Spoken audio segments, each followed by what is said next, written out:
Chapter 2. She rips half her face off. At school the next day, Nate took his usual shortcut through the woods to avoid the rest of the kids, though he steered clear of the circle of trees. He wasn't sure if the whole thing had been a dream, a trick someone was pulling on him, or if it had really happened.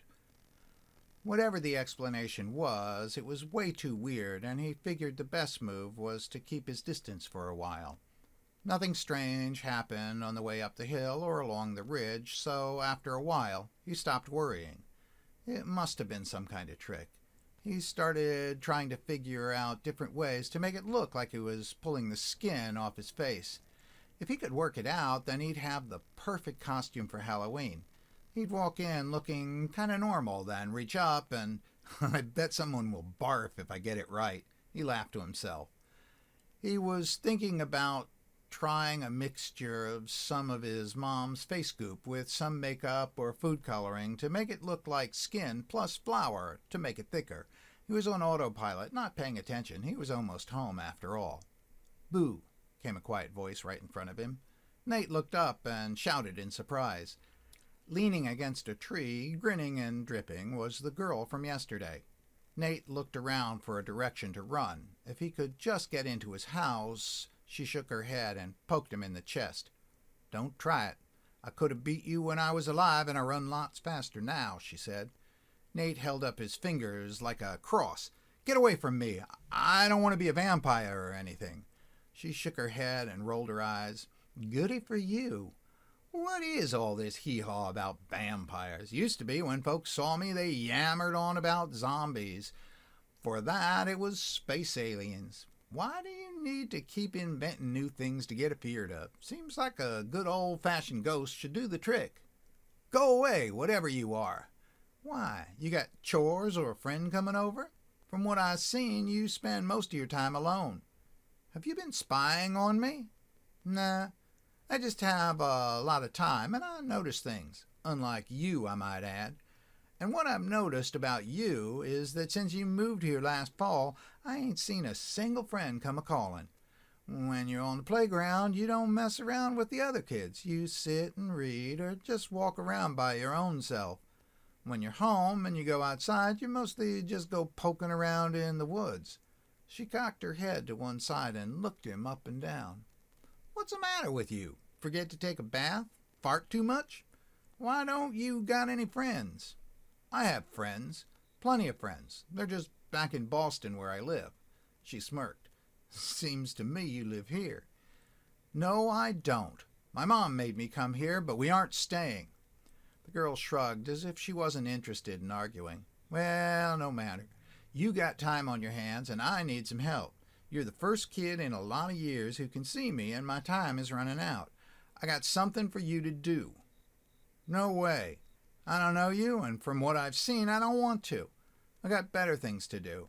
He started to walk around her. She grabbed his shoulders, which turned icy in her grip, and shot him a dangerous look. "You hear me ask if you wanted to? I told you I got a project for you, and that's that. We can do this nice and easy, or we can do it mean. I don't rightly care, to be honest. I got a deadline, and once it's over, so am I. You're the only one who can help me, and I ain't giving up without a fight. I got a whole lot of ways to convince you, and I don't think you're going to like 'em. You think shattering was scary? Take a gander at this."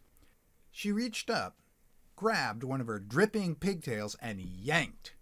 With a wet sucking sound, a gooey mess of hair, skin, and meat pulled free. Still holding the pigtail, with her ear and a bit of her face hanging from it, she shook the mess in his face. The faded pink ribbon at the end of her braided hair looked so normal, topping the hunk of oozing flesh. Nate couldn't take his eyes off that ear, trailing bits of skin and yuck, jiggling as she wiggled it at him. "Hey, boy!" Nate's eye tore up to look at what was left of her face. It grinned at him, and she winked. "How'd you like to wake up and see me looking down at you like this?"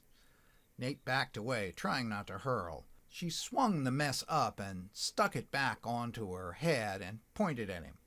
"I got plenty more ways to convince you, so I'm going to say it again. I got something for you to do, I need to find something right quick, and you are going to help me. So put your eyes back in your head and let's get to it. She looked much more normal with her face back in the right place, so the urge to hurl began to fade. In spite of himself, Nate was curious.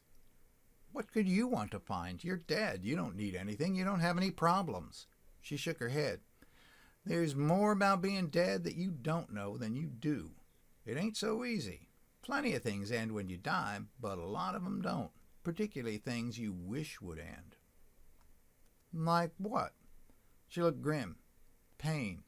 At least some kinds of it. Pain from being sick ends, but there's plenty of other things that can hurt, and hurt more than anything you felt when you was living. What else? She blinked. She might have been crying, but the dripping water made it hard to tell. Still, she looked really sad. Loneliness. That don't go away.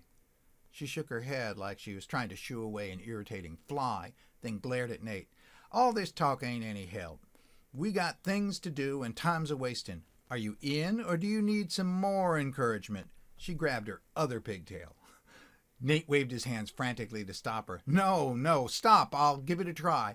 But you have to promise to stop pulling off your skin and doing other gooey, slimy stuff. She held out her hand to shake his. He hesitated, then shook it. A cold chill passed from her hand through his body, and he shivered. So, what are we looking for? He asked. She winked. My body. And I'm almost out of time.